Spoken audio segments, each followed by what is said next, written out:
Rachel Notley is pushing back against Kevin O'Leary.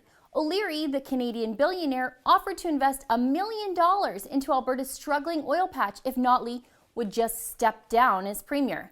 Just listen to what he had to say here. I'll invest $1 million in Canadian energy companies if out of grace and for the absolute good of Canada, the Premier of Alberta resigns. Wow. She's got to go. She's got to go. Let me be the first to make that offer. Right now, with you, I'll give $1 million and I'll invest in Canadian oil companies. I wouldn't touch them now because she doesn't know what she's doing. And I mean no disrespect. She must know she's in 1,000 feet of water and she can't breathe. Now I get it. Investing in Alberta's oil patch while Notley is running the show is like setting your money on fire after soaking it in gas all night. Now, from what I understand, Rachel Notley would probably make you pay a carbon tax maybe on your little cash bonfire too, but I digress. Let's be real. $1 million cash injection into our oil patch might save a job or two. It's really not a lot, but it's more private sector jobs than Rachel Notley has ever saved. O'Leary is really good at this. He's so rich that he can say whatever he thinks without any real repercussions. And he's using shame and showmanship to draw attention to Rachel Notley, her bad policies, and himself. We all know Rachel Notley won't step down. Her task of breaking down Alberta and building it back up in her own special way isn't over yet. But what Rachel Notley said in response reveals a lot about her misplaced sense of entitlement. Notley said, and I quote, "Well, you know, the last time a group of wealthy businessmen tried to tell Alberta voters how to vote, I ended up becoming premier." Rachel Notley's referring to the press conference held by 5 Alberta business leaders last May, where they warned about the dire consequences of voting NDP.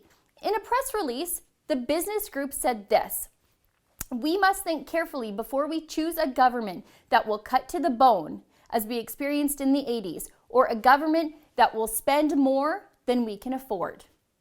Well, Premier, if I were you, and I'm not, I'd never bring up that news conference of those business leaders ever again. Because as it turns out, they were right. Those business people warned of looming job cuts, inflated spending, and a time as bad, if not worse, than the darkest days of the NEP. And looky, here we are.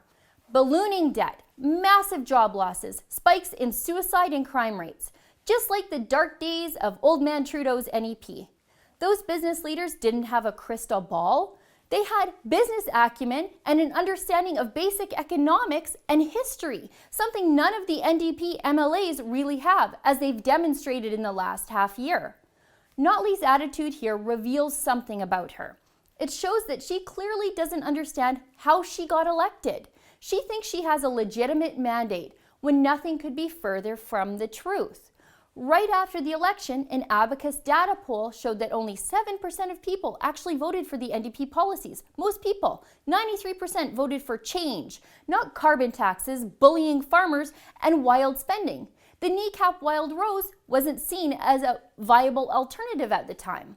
Rachel Notley thinks people voted for her and her party. People didn't vote for Rachel Notley. They voted to unelect the PCs. And right now, the NDP approval ratings are headed for the ditch. A published study in December showed the NDP are polling lower than the Wild Rose Party for the first time. And as the economy gets worse, and as more predictions by the Alberta business community comes true, that gap will continue to widen. Rachel Notley shouldn't be picking fights with people who have been consistently right about her and her far-fetched ideas. She'd do well to listen to them. But we know she won't. She says wealthy businessmen like it's a bad thing. She resents private sector success instead of seeing it as something aspirational. Being a wealthy business person is a measure of success. And really, how many poor people have given you a job? For TheRebel.media, I'm Sheila Gunn Reid.